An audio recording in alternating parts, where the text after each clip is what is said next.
Working hard for something we don't care about is called stress. Working hard for something we love is called passion.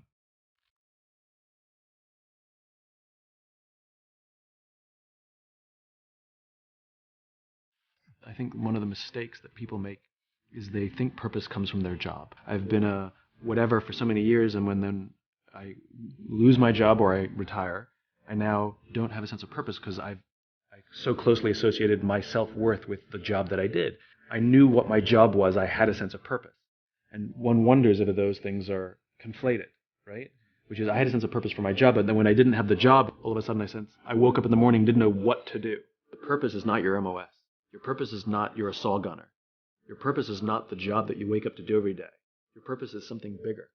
I have 5 little rules that you can follow as you find your spark and bring your spark to life. The first is to go after the things that you want. Let me tell you a story. So a friend of mine and I, we went for a run in Central Park. The Roadrunners organization, on the weekends, they host races. And it's very common at the end of the race, they'll have a sponsor who will give away something, apples or bagels or something. And on this particular day, when we got to the end of the run, there were some free bagels. And they had picnic tables set up. And on one side was a group of volunteers. On the table were boxes of bagels. And on the other side was a long line of runners waiting to get their free bagel. So I said to my friend, let's get a bagel. And he looked at me and said, the line's too long. And I said, free bagel. And he said, I don't want to wait in line. And I was like, free bagel. And he says, it's too long. And that's when I realized that there's 2 ways to see the world. Some people see the thing that they want, and some people see the thing that prevents them from getting the thing that they want. I could only see the bagels. He could only see the line. Because the rule is, you can go after whatever you want. You just cannot deny anyone else to go after whatever they want. You don't have to do it the way everybody else has done it. You can do it your way. You can break the rules. You just can't get in the way of somebody else getting what they want. Rule number 2. In the 18th century, there was something that spread across Europe and eventually made its way to America called puerperal fever, also known as the Black Death of childbed. Basically what was happening is women were giving birth and they would die within 48 hours after giving birth. This Black Death of childbirth was the ravage of Europe, and it got worse and worse and worse over the course of over a century. And these doctors and men of science wanted to study and try and find the reason for this Black Death of childbed, and so they got to work studying, and they would study the corpses of the women who had died. And in the morning they would conduct autopsies, and then in the afternoon they would go and deliver babies and finish their rounds. And it wasn't until somewhere in the mid-1800s that Oliver Wendell Holmes realized that all of these doctors who were conducting autopsies in the morning weren't washing their hands before they delivered babies in the afternoon. And he pointed it out and said, guys, you're the problem. And they ignored him and called him crazy for 30 years. Until finally somebody realized that if they simply washed their hands, it would go away. And that's exactly what happened. When they started sterilizing their instruments and washing their hands, the Black Death of childbed disappeared. The lesson here is, sometimes you're the problem. Take accountability for your actions. You can take all the credit in the world for the things that you do right, as long as you also take responsibility for the things you do wrong. It must be a balanced equation. You don't get it one way and not the other. You get to take credit when you also take accountability. Lesson 3, take care of each other. The United States Navy SEALs are perhaps the most elite warriors in the world. And one of the SEALs was asked, who makes it through the selection process? Who is able to become a SEAL?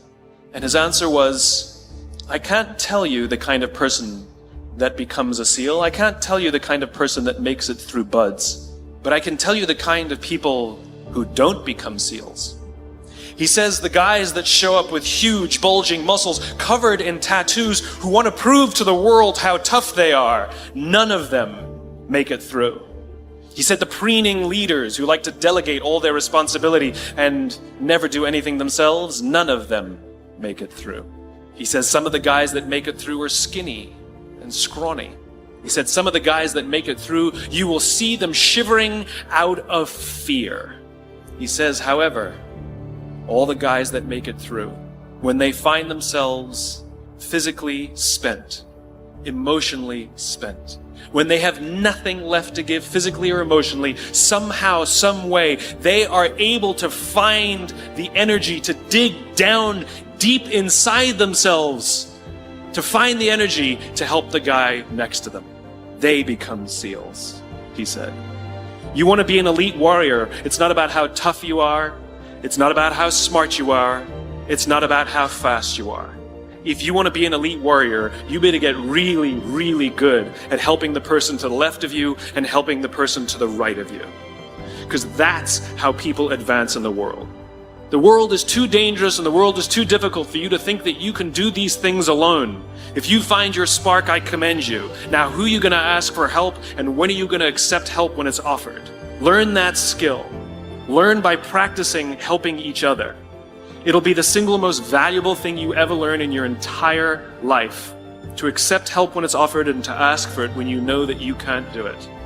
The amazing thing is, when you learn to ask for help, you'll discover that there are people all around you who've always wanted to help you. They just didn't think you needed it because you kept pretending that you had everything under control. And the minute you say, I don't know what I'm doing, I'm stuck, I'm scared, I don't think I can do this, you will find that lots of people who love you will rush in and take care of you. But that'll only happen if you learn to take care of them first. Lesson 4.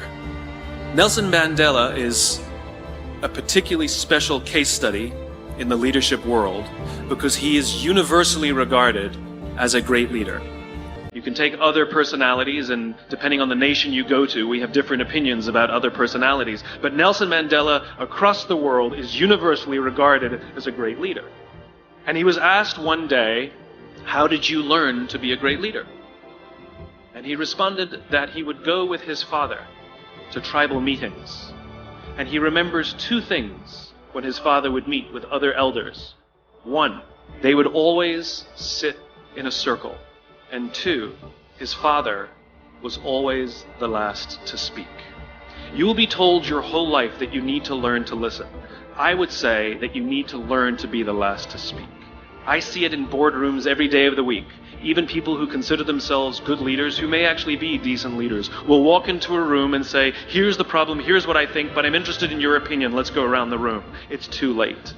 The skill to hold your opinions to yourself until everyone has spoken does two things. One, it gives everybody else the feeling that they have been heard. It gives everyone else the ability to feel that they have contributed. And two, you get the benefit of hearing what everybody else has to think before you render your opinion. To keep your opinions to yourself. If you agree with somebody, don't nod yes. If you disagree with somebody, don't nod no. Simply sit there, take it all in, and the only thing you're allowed to do is ask questions so that you can understand what they mean and why they have the opinion that they have. You must understand from where they are speaking, why they have the opinion they have, not just what they are saying. Practice being the last to speak.